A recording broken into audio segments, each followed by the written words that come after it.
Shëmbëltyra e kremtimit të dazmës. Jezusi filloi prapë të flasë në shëmbëltyra, thoshte: Mbretëria e qiellit është e ngjashme me mbretërinë që bëri dazmë, mbretin që bëri dazmë për djalin e vet.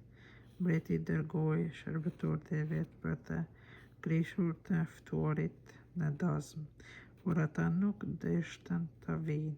Dërgoi përsëri shërbëtorë të tjerë duke thënë: Thoni të ftuarve, gostin e kam gati, preva demat e mi e baktit e majura, gjithçka është gati, e jani në dazëm.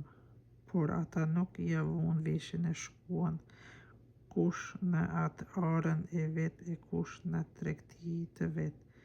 Të tjerët mandej i zunë shërbëtorët e tij, i munduan e i vranë. Për këtë punë mbreti u zemrua, dërgoi ushtrinë e vet, i vrau ata gjaksorë e dogj qytetin e tyre.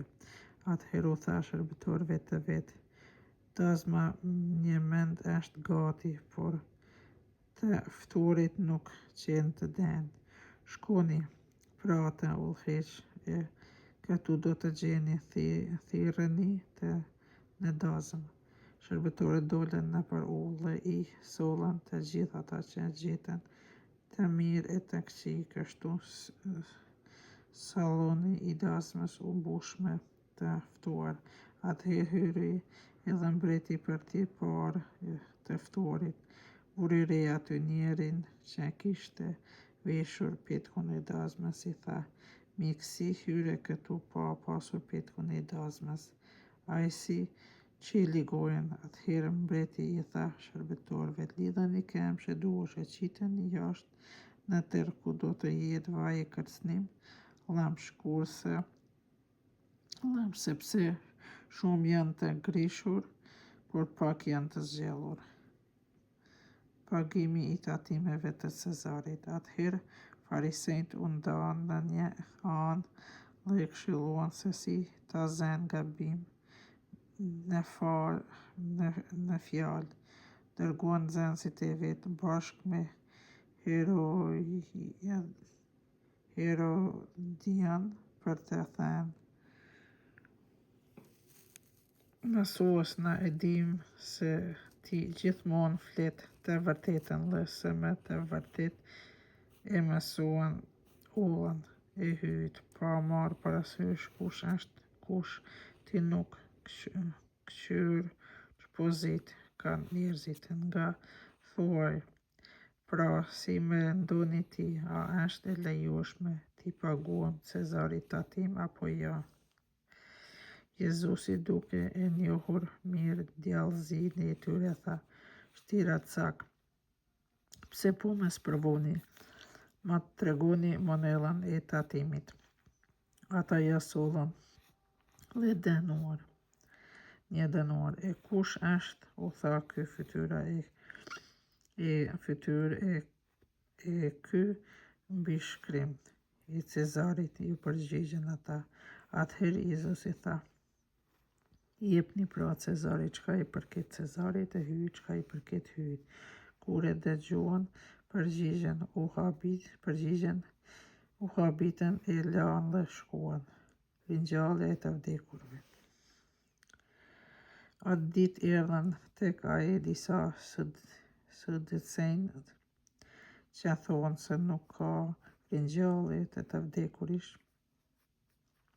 Ata e pyetën: Mësues, Mojsiu tha: Nëse ndokush vdes pa lënë fëmijë i vllau, le të martohet me gruan e tij për të lindur vllai të vet trashëgimtar.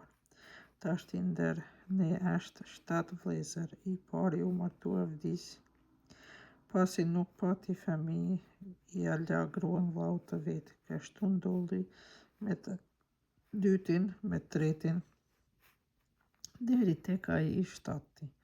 Dikur pas të gjithëve vdiq edhe gruaja në ringjallje, pra gruaja e cilit ndër këta të 7 do të jetë, sepse të gjithë patën grua.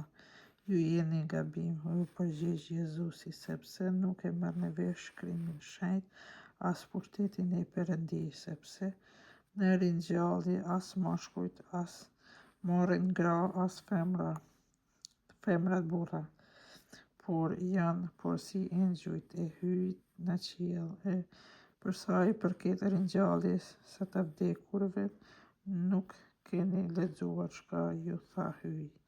Unë jam hyj i Abrahamit, hyj i Izakut, hyj i Jakobit. Ai nuk është hyj i të vdekurve, por i të ngjallurve. Kur e dëgjoi populli u mrekulluan nga mësimi i tij.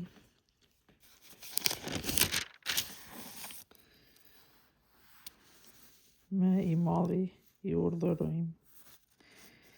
Farisejt kur morën vesh se u mbylli gojën saducenëve u bashkuan dhe njeri siç mësues ligji për të vënë në provë e pyeti mësuesi cili është më i malli urdhërim i ligjit. Jezusi i përgjigji: Duhe Zotin hyjën tënd me gjithë zemër tënde, me gjithë shpirtin tënde, me gjithë mendjen tënde. Ky është më i malli dhe i pari urdhërim.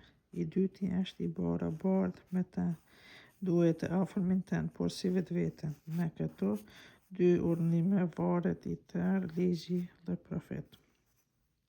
Krishti biri i Zotëria i Davidit. Kur u bashkua farisejt, Jezusi i pyeti: Çka mendoni për Mesin, biri i kujt është? I Davidit. I përgjigjen ata. Ai u tha: si atëherë Davidi ishte ndritur prej Shpirtit Shenjt e quan zotërinë e vet kur thot: A thua Zoti zotërisë tim, rri në të djathtën time deri të vij, i armiqt e tu shtroj të këmbëve të tu.